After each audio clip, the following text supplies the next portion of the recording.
안녕하세요. 고독한 전술가입니다. 오늘 소개해드릴 감독은 아르헨티나 축구선수 출신이자 남미 최고의 전술가로 광인이라는 별명을 가진 감독입니다. 광인이라는 별명답게 미친듯이 전술 연구에만 푹 빠져있는 데다가 훈련 세션이 200개에 달하고 125개의 전술 패턴을 발견해내었다고 하는데요. 세계적인 명장이자 가장 성공한 젊은 감독으로 이름을 알린 펩 가르디올라조차도 전술에 관해서 이 감독이 최고의 감독이라며 치켜세울 정도로 전술에 있어서는 해박한 지식을 가지고 있는 이 감독은 현 리즈 유나이티드의 감독으로 구단이 그토록 염원했던 1부 리그 승격을 달성시키기도 했는데요. 그 이름은 바로 마르셀로 비엘사입니다. 그렇다면 지금부터 전술에 미친 사나이 비엘사의 이야기를 시작하겠습니다. 1955년 7월 21일 아르헨티나의 산타페주 로사리오 지역에서 한 아이가 태어나게 됩니다. 그는 최고의 전술가라는 칭호를 넘어 전술에 미친 사나이라고 평가받는 마르셀로 비엘사였는데요. 비엘사가 태어난 집안은 의사와 변호사 그리고 정치가까지 배출하였을 정도로 엘리트 가문이었기에 비엘사의 유년 시절은 비교적 유복하고 순탄했습니다. 하지만 그는 집안의 바램과는 다르게 공부로 성공하는 것보다 운동으로 성공하자는 열망이 더욱 강하였는데요. 그래서 그는 공부 대신 자신이 좋아하는 축구에 더 몰두하기 시작합니다. 집안의 내력 때문인지 뛰어난 머리를 가진 비엘사는 수비수로서의 자질을 보이기 시작했고 프로선수가 되기에는 충분한 기량을 보여줬는데요. 위와 같은 실력을 바탕으로 1975년 당시 리그 우승을 차지하며 아르헨티나 최고의 반열에 오른 뉴엘스 올드보이스에 입단하게 됩니다. 하지만 힘들게 뚫고 올라온 프로 무대는 이전에 뛰었던 유스 무대와는 전혀 다른 무대였습니다. 자신과 같은 바늘구멍을 뚫고 올라온 선수들이 즐비하였기에 비엘사는 한계를 느끼고 마는데요. 20살의 어린 나이에 비엘사는 75시즌부터 78시즌까지 3시즌을 뉴엘스에서 보내게 되지만 단 25경기밖에 나오지 못하며 아쉬운 첫 프로 무대를 맛보아야만 했습니다. 그렇게 한계를 맛보게 된 비엘사는 2부 리그의 인스티투토로 이적하게 되고 그곳에서 40경기를 더 뛰게 됩니다. 한 시즌 반 동안 40경기를 뛰며 나름 마른 출전을 보여주었던 비엘사였지만 그를 찾는 1부 리그 팀은 없었고 또다시 하부 리그의 아르헨티노 로사리오라는 팀으로 이적하게 됐는데요. 그리고 그곳에서 또다시 1년 반 동안 48경기에 출전을 하게 됩니다. 하지만 이 무렵 비엘사는 너무나도 슬프지만 자신의 한계를 알아버렸고 선수로의 꿈을 더 꾸는 것은 그저 꿈이라고만 느끼게 됩니다. 축구선수로서 자신의 한계에 마주치며 더 높은 위치에 올라갈 수 없다는 것을 아는 만큼 괴로운 일은 없겠지만 그는 여전히 축구를 사랑했고 선수로서 뛰진 못하지만 지도자로서 축구판에 남을 수 있다는 것을 동시에 깨닫게 됩니다. 그렇게 그는 1980년 113경기라는 현재 명성과는 다른 초라한 프로 경력을 남긴 채 선수로서 은퇴를 하게 됩니다. 이후 곧바로 지도자가 되기 위해 자신의 첫 프로팀인 뉴엘스 올드보이스에 유소년 코치직을 맡기 시작했고 그곳에서 엄청난 성과들을 보여주기 시작하는데요. 메시의 유스팀으로도 잘 알려진 이 팀은 가브리엘 바티스투타, 에인세, 막시 로드리게스, 월터 사무엘, 포체티노 등 아르헨티나의 유명 축구선수들을 많이 배출한 명문 유소년 팀으로 유명합니다. 1부 리그에서의 성적은 보카주니어스에 비해 한참 모자르지만 유소년 성적만큼은 보카주니어스에 버금가는 성적을 보여주는 이 팀은 비엘사 이전에는 평범한 클럽이었지만 비엘사가 유소년 코치로 부임 후에 위에 언급한 월드클래스의 선수들을 많이 배출해낸 유소년 명문팀으로 자리잡게 되는데요. 자신이 원하는 선수가 있으면 새벽에도 집에 찾아가 계약을 맺지 않겠냐라고 할 정도로 엄청난 열정을 보여줌과 동시에 수많은 전술 패턴 등을 분석하며 자신만의 수십 개에 달하는 훈련 세션을 개발해내었고 이를 팀에 적용시켜 뉴엘스의 유스팀을 아르헨티나 최고 명문으로 만들게 됩니다. 그렇게 10년을 유소년 코치로 지냈던 비엘사에게도 기회가 찾아오게 됩니다. 그의 성과로 높게 산 뉴엘스는 1990년 그를 1군 감독으로 올리게 되고 이에 보답이라도 하듯 비엘사의 뉴엘스는 1991년 전반기 우승, 1992년 후반기 우승을 차지하며 아르헨티나의 스타 감독으로 떠오르게 됩니다.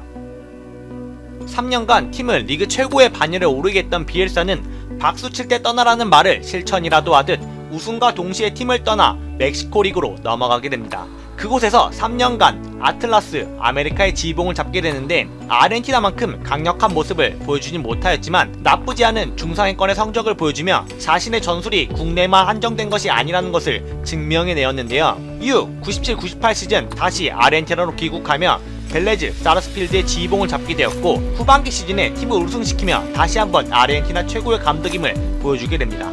하지만 이번에도 또다시 우승과 동시에 팀을 떠났고 바다 건너 유럽 스페인에 위치한 에스파뇰의 감독직을 맡게 됩니다.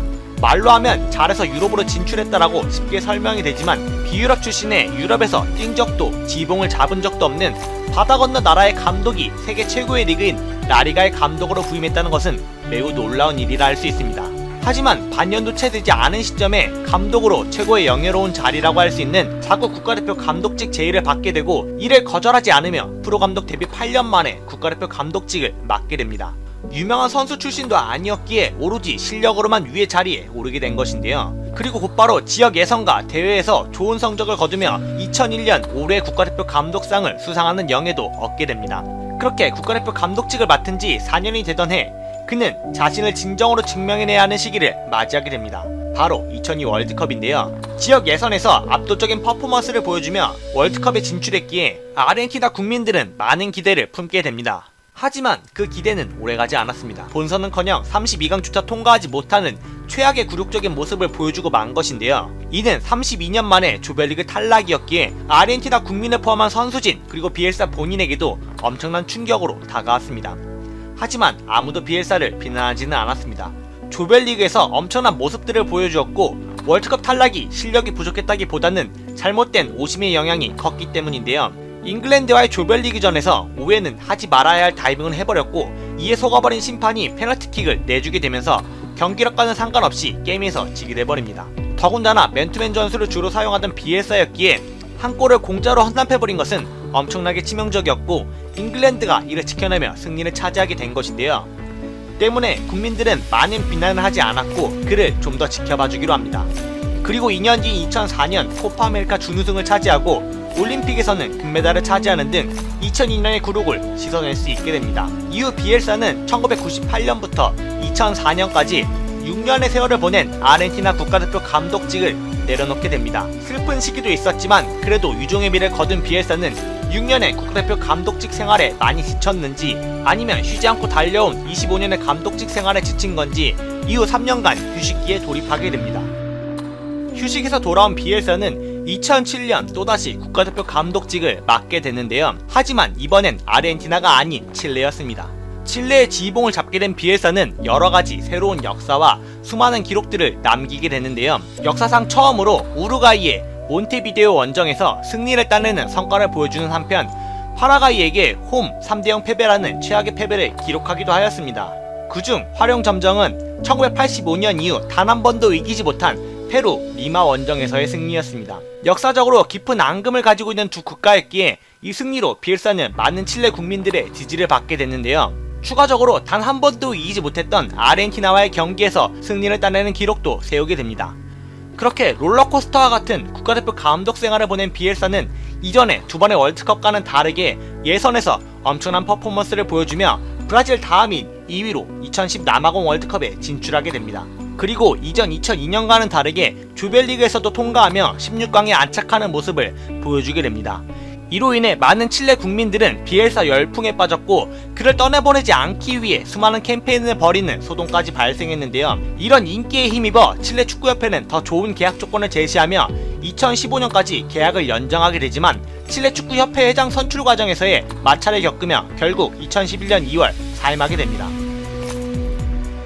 사임 후 그는 같은 해 다른 팀의 감독직을 맡게 됐는데요. 그가 맡은 팀은 국가대표 감독직이 아닌 스페인 라리가 빌바오의 지휘봉이었습니다. 하지만 빌바오 팬들과 언론은 그가 국가대표에서 좋은 성적을 거두었음에도 반신반의했는데요. 국제대회에서 성적이 좋다 한들 엄연히 리그와는 다른 경기 운영과 준비 과정을 가지고 있었고 무엇보다 그가 유럽에서의 생활한 것은 반년 남짓한 시간이었기 때문입니다. 그리고 이전 감독이 보드진과 마찰을 빚으며 경질되었기 때문에 어수선한 상황 속에서 리그 개막 준비를 해야만 했고 때문에 팬들의 우려도 이해가 갔는데요. 결국 팬들과 언론의 우려는 빗나가지 않았습니다. 5경기 동안 단 1승도 거두지 못하며 불안정한 출발을 하게 된 비엘사. 비록 어수선한 상황 속에선 리그 준비를 했기에 어느정도 감안하였지만 팬들과 언론은 점점 더 그를 비난하기 시작했습니다. 하지만 이런 비난에도 그는 자신의 축구색을 빠르게 팀에 입히기 위해 부단히 노력했고 마침내 10월부터 11월까지 무패 행진을 달리며 팬들과 언론의 비난을 잠재우게 됩니다. 바르셀로나와도 비기며 엄청난 성과를 보여줬던 비엘사의 아틀레틱 빌바오는 이후에도 거침없는 행보를 보여주며 후반기 초반에도 열심히 승점을 쌓게 되는데요. 하지만 3월부터 선수들이 체력적으로 지치기 시작했고 또다시 6경기 1승밖에 거두지 못하는 부진에 빠지기 시작합니다. 거기에 시즌 초반에도 이런 부진을 겪으며 승점을 많이 확보해둔 상태가 아니었기에 빌바오의 순위는 점점 밀려나게 됐는데요. 하지만 마지막 스퍼트를 보여주며 간신히 리그 10위권에 안착하게 됩니다. 그렇게 이전 감독보다 못한 성적을 보여주며 유럽 무대 첫 시즌을 보내게 된 비엘사. 원래대로라면 경질이 맞는 답이었겠지만 유럽 무대 첫 시즌이라는 방패와 구단이 어수선했다는 점, 그리고 리그 중반의 무패 행진과 같은 좋은 퍼포먼스가 방패로 작용하며 그는 한 시즌 더 남게 됩니다. 물론 유로파 준우승과 코파델리 준우승이라는 성과도 보여주었기 때문에 한 시즌 더 머무르게 된 것이지만 1213 시즌 팀 내 핵심인 요렌티아의 불화설과 더불어 라리가 12위, 코파델리 32강 탈락, 유로파리그, 조별리그 탈락이라는 불명예스러운 기록을 남긴 채 2013년 6월 팀을 떠나게 됩니다. 이후 1년간 휴식을 보낸 비엘사는 재충전된 열정을 바탕으로 1-4-1로 시즌 리그 1위 마르세유의 지봉을 잡게 되었고 지난 시즌 6위 팀을 우승권까지 올려놓는 모습을 보여주며 빌바오의 마지막 시즌의 굴욕을 어느정도 씻게 됩니다. 하지만 시즌 개막 직후 보드진과 마차를 빚으며 사임을 선언하게 됩니다. 그리고 다음 시즌 라치오의 감독으로 부임하게 됐는데 단 3일 만에 감독직을 사임하는 기이한 행동을 보여주게 됐는데요. 그 이유는 계약 직후 자신이 원하는 선수를 사줄 것이란 말을 라치오가 지키지 못할 것 같다며 돌연 사임한 것입니다. 이런 기이한 행동을 보인 비엘사는 또 한 시즌간 휴식을 보내게 되었고 그리고 2017-2018 시즌 릴의 지봉을 잡으며 리그왕으로 다시 돌아오게 됩니다. 하지만 개막 4개월 만에 강등권의 성적의 이유로 또다시 경질을 당하고 마는데요. 그렇게 좋지 못한 3년을 보낸 비엘사는 2부 리그의 리즈 유나이티드의 감독직을 맡게 됩니다. 하지만 리즈 유나이티드는 아르헨티나 리그에서의 성공, 국가대표 감독으로서의 성과들, 그리고 빌바오와 마르세유에서 보여준 기록들에 비해선 비교적 아쉬운 팀이라 할 수 있습니다. 반대로 보면 비엘사의 명성이 그만큼 내려왔다고도 설명할 수 있는데요. 그렇게 리즈 유나이티드의 지휘봉을 잡게 된 비엘사, 구단과 팬들의 전폭적인 응원과 함께 시즌 초반부터 치고 나가더니 2019년 1월까지 리그 1위를 지켜내며 자신의 예전 명성을 되찾는 듯 했습니다. 하지만 스파이 게이트 사건 등을 보여주며 다시 자신의 명성에 먹칠을 하고 마는데요. 벌금 20만 파운드를 물어냄과 더불어 이 사건으로 72시간 전에는 훈련을 볼 수 없다는 새로운 규칙까지 생기게 하는 등 좋지 못한 모습들을 보여주게 됩니다. 덧붙여 고질적인 후반기 뒷심 부족으로 리그 3위에 머물러야 했고 플레이오프에서 떨어지며 아쉽게 다음 시즌을 기약해야만 했습니다. 그렇게 시작된 19-20 시즌, 한 시즌간 지붕을 잡았기 때문에 비엘사의 색채가 팀에 녹아들었고 팀의 결속력도 높아지게 되면서 시즌 초반부터 파죽지세로 승점을 쌓아가게 됩니다. 하지만 코로나 사태로 인해 시즌이 멈추게 되고 말는데요. 그럼에도 전화위복이라는 말이 어울리듯 약점이라 할 수 있는 후반기 부진을 최소화한 채 리그를 마무리할 수 있게 됩니다.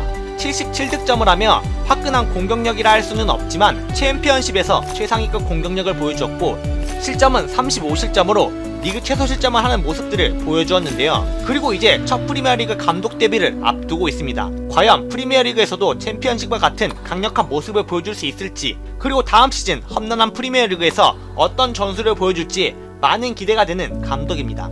전술과 훈련 방식 등의 설명은 다음 영상에 짤막하게 찾아오도록 하겠습니다. 과르디올라가 존경하는 감독, 특별한 커리어는 없지만 비엘사 파라 불리는 독특한 전술색을 보여주는 감독, 광인 비엘사의 이야기였습니다.